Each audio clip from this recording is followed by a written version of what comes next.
ಈಗ ನೋಡ್ತಾ ಇದ್ದೀರಲ್ಲ ಎಷ್ಟು ಚೆನ್ನಾಗಿ ಉಬ್ಬಿ ಬರ್ತಾ ಇದೆಯಲ್ಲ ಈ ಚಪಾತಿ ನೋಡ್ತಾ ಇದ್ದೀರಲ್ಲ. ಇದು ತುಂಬಾ ಸುಲಭ ಮಾಡುವಂಥದ್ದು. ತುಂಬ ಜನರಿಗೆ ಗೊತ್ತುಂಟು, ತುಂಬ ಜನರಿಗೆ ಗೊತ್ತಿಲ್ಲ. ಸೊ ಇದು ಸಿಂಪಲ್ ರೆಸಿಪಿ, ತುಪ್ಪದಿಂದ ಮಾಡುವಂಥ ಒಂದು ಚಪಾತಿ ರೆಸಿಪಿ. ಇದು ತುಂಬಾ ಸಾಫ್ಟ್ ಆಗಿರ್ತದೆ. ನೀವು ಕೂಡ ಖಂಡಿತ ಟ್ರೈ ಮಾಡ್ಬೋದು. ನಮ್ಮಲ್ಲಿ ಸಾಧಾರಣ ಜನರಿಗೆ ಈ ರೆಸಿಪಿ ಗೊತ್ತುಂಟು. ತುಪ್ಪದ ಚಪಾತಿ ಅಂತಲೇ ಹೇಳ್ಬೋದು. ಬನ್ನಿ ಇದನ್ನು ಹೇಗೆ ಮಾಡೋದು ಅಂತ ನೋಡೋಣ. ನಾನಿಲ್ಲಿ 2 ಕಪ್ಪಷ್ಟು ಗೋಧಿ ಹಿಟ್ಟನ್ನು ತೆಗೆದುಕೊಂಡಿದ್ದೀನಿ. ನೀವು ಬೇಕಿದ್ದರೆ ಮಿಕ್ಸ್ ಮಾಡಿ ಹಾಕ್ಕೊಳ್ಬೋದು ಮೈದಾ ಮತ್ತು ಗೋಧಿ. ಇಲ್ಲಿ ಸ್ವಲ್ಪ ಉಪ್ಪು, ಸ್ವಲ್ಪ ಎಣ್ಣೆ ಹಾಕ್ಕೊಂಡಿದ್ದೀನಿ. ತಣ್ಣಗಿರೋ ಎಣ್ಣೆ, ಬಿಸಿ ಎಣ್ಣೆ ಅಲ್ಲ. ಈಗ ಇದನ್ನು ಒಂದು ಸರಿ ಚೆನ್ನಾಗಿ ಮಿಕ್ಸ್ ಮಾಡ್ಕೊಳ್ಳೋಣ. ಎಣ್ಣೆ ಮತ್ತು ಉಪ್ಪನ್ನು ಚೆನ್ನಾಗಿ ಮಿಕ್ಸ್ ಮಾಡ್ಕೊಂಡಿದ ನಂತರ ಉಗುರು ಬೆಚ್ಚನೆ ನೀರನ್ನ ಹಾಕ್ಕೊಂಡು ಸ್ವಲ್ಪನೇ ಹಾಕ್ಕೊಂಡು ಚೆನ್ನಾಗಿ ಇದನ್ನು ಮಿಕ್ಸ್ ಮಾಡ್ಕೊಳ್ಬೇಕು. ತುಂಬ ಸಾಫ್ಟು ಅಲ್ಲ, ತುಂಬ ರಫ್ ಅಲ್ಲ, ಆ ರೀತಿ ನೀವು ಇದನ್ನು ಮಿಕ್ಸ್ ಮಾಡ್ಕೊಳ್ಬೇಕಾಗ್ತದೆ. ಚಪಾತಿ ಹಿಟ್ಟಿನ ಹದ ಇರಲಿ ಇದು ಹಿಟ್ಟು.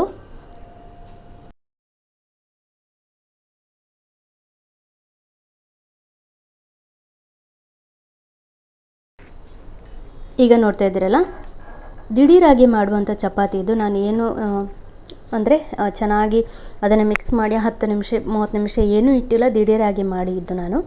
ತುಂಬಾ ಚೆನ್ನಾಗಿ ಬಂದಿದೆ, ನೀವು ನೋಡ್ತಾ ಇರ್ಬೋದು. ಈಗ ಉಂಡೆ ರೆಡಿ ಆಗಿದೆ. ಈಗ ನಾನು ಸ್ವಲ್ಪ ಕೆಳಗೆ ಟಿಶ್ಯೂ ಪೇಪರ್ನಿಂದ ಒರೆಸ್ಕೊಂಡು, ಚಪಾತಿಗೆ ನಾವು ಯಾವ ರೀತಿ ಹಿಟ್ಟನ್ನು ಉದುರಿಸ್ಕೊಳ್ತೀವೋ ಅದೇ ರೀತಿ ಹಿಟ್ಟನ್ನು ಉದುರಿಸ್ಕೊಳ್ಳುವಂಥದ್ದು. ತುಂಬ ತೆಳುವಾಗಿ ಮಾಡ್ಕೊಳ್ಬೇಡಿ, ಸ್ವಲ್ಪ ದಪ್ಪ ಇರಲಿ. ಈಗ ಇದು ಒಂದು ಸೈಡು ಲಟ್ಸ್ಕೊಂಡು ಆಗಿತ್ತಲ್ಲ, ನೋಡ್ತಾ ಇದ್ದೀರಲ್ಲ. ಈಗ ಇದಕ್ಕೆ ಬೆಣ್ಣೆ ಹಾಕಿದರೂ ತುಂಬ ಚೆನ್ನಾಗಿರುತ್ತೆ. ಅನ್ಸಾಲ್ಟೆಡ್ ಬೆಣ್ಣೆ ಬರುತ್ತಲ್ಲ, ಅದು ಹಾಕಿದರೂ ಚೆನ್ನಾಗಿರ್ತದೆ. ಇಲ್ಲಾಂದರೆ ತುಪ್ಪ ಹಾಕಿದರೂ ಕೂಡ ಚೆನ್ನಾಗಿರ್ತದೆ. ನೀವು ತುಪ್ಪ ಈ ರೀತಿ ಹಾಕುವಾಗ ಎಲ್ಲ ಕಡೆ ಚೆನ್ನಾಗಿ ಸ್ಪ್ರೆಡ್ ಮಾಡಿ ಹಾಕ್ಕೊಳ್ಳಿ. ಅದನಂತರ ಈ ರೀತಿ ಸ್ಕ್ವೇರಾಗಿ ನೀವು ಫೋಲ್ಡ್ ಮಾಡ್ಕೊಳ್ಳಿ. ನೀವು ಬೆಣ್ಣೆ ಹಾಕ್ಕೊಂಡ್ರೆ ಇನ್ನೂ ಚೆನ್ನಾಗಿರುತ್ತೆ ಟೇಸ್ಟು. ಈಗ ಇದು ರೆಡಿ ಆಯಿತು ನೋಡಿ. ಈ ರೀತಿ ಇದೇ ರೀತಿ ಎಲ್ಲ ಉಂಡೆಗಳನ್ನೂ ಮಾಡ್ಕೊಳ್ಳೋಣ. ನೋಡಿ ಮಾಡ್ಕೊಂಡಿದ್ದೀನಿ ನಾನು. ಇದನ್ನು ಕೂಡ ಅಷ್ಟೇ ಮಾಡಿ ನೀವು 30 ನಿಮಿಷ ಇಡಬೇಕು, 15 ನಿಮಿಷ ಇಡಬೇಕಂತ ಏನೂ ಇಲ್ಲ, ದಿಢೀರಾಗಿ ಮಾಡ್ಬೋದು. ಹಾಗೆ ನಾವು ಒಳಗೆ ತುಪ್ಪ ಹಾಕಿರೋದ್ರಿಂದ ನಾವು ಕಾಯಿಸುವಾಗ ಅದು ಮೆಲ್ಟಾಗಿ ಒಂದು ಒಳ್ಳೆ ಫ್ಲೇವರ್ ಬಿಡ್ತದೆ ಮತ್ತು ಒಳ್ಳೆ ಟೇಸ್ಟ್ ಕೂಡ. ಬಿಸಿ ಬಿಸಿ ತಿನ್ನೋದಕ್ಕೆ ತುಂಬಾ ಚೆನ್ನಾಗಿರುತ್ತೆ. ಸೊ ನೋಡಿ, ಈ ರೀತಿ ಚಪಾತಿ ಲಟ್ಸ್ದಂಗೆ ಲಟ್ಸ್ಕೊಳ್ಳೋವಂಥದ್ದು. ನಾನು ಮತ್ತೊಂದು ತೋರಿಸ್ತಾ ಇದ್ದೀನಿ ನೋಡಿ. ಈ ರೀತಿ ನೀವು ರೌಂಡಾಗಿ ಬೇಕಾದರೆ ರೌಂಡಾಗಿ ಕೂಡ ಇದನ್ನು ಲಟ್ಸ್ಕೊಳ್ಬೋದು. ನಾನಿಲ್ಲಿ ಆದಷ್ಟು ಸ್ಕ್ವೇರ್ ಶೇಪಲ್ಲಿ ಬರಲಿ ಅಂತ ಲಟ್ಸ್ಕೊಳ್ತಾ ಇದ್ದೀನಿ.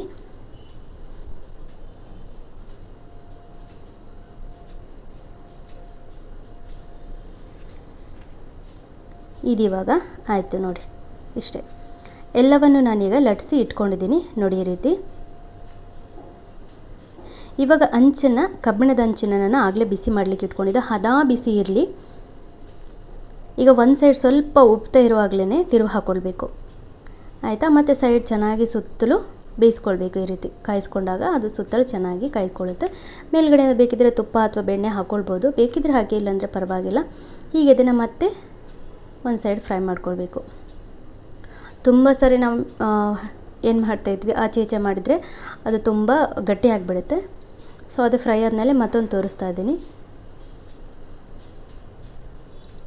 ಈ ಅದಕ್ಕೆ ಬರುವಾಗ ಸ್ವಲ್ಪ ಗುಳ್ಳೆ ಬರುವಾಗಲೇ ನೀವು ಅದನ್ನು ತಿರುವು ಹಾಕ್ಕೊಳ್ಬೇಕು.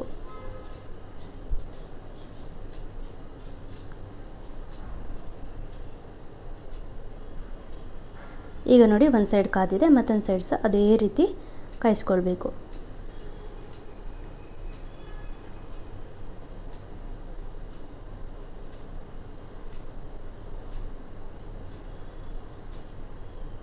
ಇದರಲ್ಲಿ ನೀವು ಸಾಫ್ಟ್ ಇರ್ತದೆ ಮತ್ತು ತುಂಬಾ ಅಂದರೆ ಏನು ಮೇಲ್ಗಡೆ ನಾವು ತುಪ್ಪ ಮತ್ತು ಒಳಗೆ ತುಪ್ಪ ಹಾಕಿರೋದ್ರಿಂದ ತಿನ್ನಲಿಕ್ಕಂತೂ ತುಂಬಾ ಟೇಸ್ಟ್ ಇರ್ತದೆ. ನೀವು ಖಂಡಿತ ಒಮ್ಮೆ ಟ್ರೈ ಮಾಡ್ಬೋದು.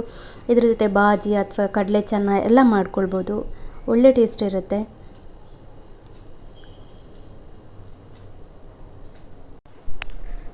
ನೋಡಿ ಎಷ್ಟು ಚೆನ್ನಾಗಿ ಉಬ್ಬಿ ಬಂದಿದೆ ಅಲ್ವಾ. ತುಂಬ ಸಿಂಪಲ್ ರೆಸಿಪಿ, ಇದು ನೀವು ಖಂಡಿತ ಆಗಿಂದಾಗಲೇ ಮಾಡ್ಬೋದು. ಸೊ ಇವತ್ತಿನ ರೆಸಿಪಿ ನಿಮಗೆಲ್ಲ ಇಷ್ಟ ಆಗಿದೆ ಅಂತ ಭಾವಿಸ್ತೀನಿ. ಇಷ್ಟ ಆದರೆ ಈಗಲೇ ಒಂದು ಲೈಕ್ ಮತ್ತು ಶೇರ್, ಸಬ್ಸ್ಕ್ರೈಬ್ ಮಾಡೋದನ್ನು ಮರಿಬೇಡಿ. ಅನಿಸಿಕೆಗಳನ್ನು ಕಮೆಂಟ್ ಮೂಲಕ ತಿಳಿಸಿ. ಸಿಗೋಣ ಮತ್ತೊಂದು ವಿಡಿಯೋ ಜೊತೆಗೆ. ಅಲ್ಲಿವರೆಗೂ ಎಲ್ಲರಿಗೂ ನಮಸ್ಕಾರ.